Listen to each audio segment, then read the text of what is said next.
നിങ്ങളുടെ ഇഷ്ട പരമ്പരകൾ എക്സ്ക്ലൂസീവായി സൺ നെക്സ്റ്റ് ആപ്പിലൂടെ തികച്ചും ഫ്രീ ആയി ഇപ്പോഴേ ആപ്പ് ഡൗൺലോഡ് ചെയ്യൂ. അമ്മ വിചാരിച്ചത് ഇപ്പൊ അമ്മയ്ക്കത് മനസ്സിലായി. ദർശന എന്തുകൊണ്ടാ അന്ന് അങ്ങനെ പറഞ്ഞു വാശി പിടിച്ചതെന്ന്.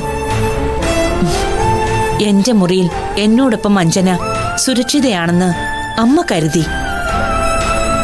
പക്ഷെ അവള്, ആ ഗിരിജ, അവളല്ലാതെ മറ്റാരും ഇത് ചെയ്യില്ല. ഇപ്പൊ തന്നെ അമ്മ വിളിച്ചു ചോദിക്കാം. മോൻ വിഷമിക്കണ്ട. ഇല്ല, അമ്മയല്ല അത് ചോദിക്കേണ്ടത്, ഞാനാ.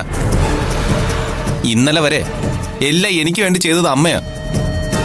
എന്താവശ്യം ഉണ്ടെങ്കിലും അമ്മയോട് ഞാൻ വന്ന് പറയും. എന്ത് വിഷമം വന്നാലും ഞാൻ അമ്മയോടല്ലാതെ വേറെ ആരോട് പറയാനാ? പക്ഷേ ദർശനയുടെ അനിയത്തി അച്ചോട്ടു, എന്റെ ഭാര്യയെയും അവളുടെ അനിയത്തിയും നോക്കേണ്ടത് എന്റെ കടമയല്ലേ അമ്മേ? മോനെ, ദർശന എവിടെ? മോന്റെ കൂടെ ഇങ്ങോട്ട് വന്നില്ലേ? ദർശനല്ലേ അത് ചോദിക്കേണ്ടത്, അമ്മയോ അല്ല, ഞാനാ.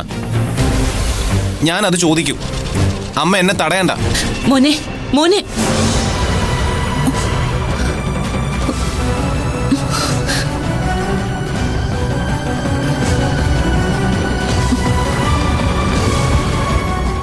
ഹലോ അമ്മേ. ദർശന, മോൾ എവിടെയാ? വേഗം ഒന്ന് ഇങ്ങോട്ട് വാ. എന്തു പറ്റി അമ്മേ? ഡോക്ടറെ വിളിക്കണോ? അസുഖം വല്ലതും? ഇല്ല, അതൊന്നും അല്ല. മോൾ ഇങ്ങോട്ട് വാ, വന്നിട്ട് ഞാൻ പറയാം. ഹലോ അമ്മേ.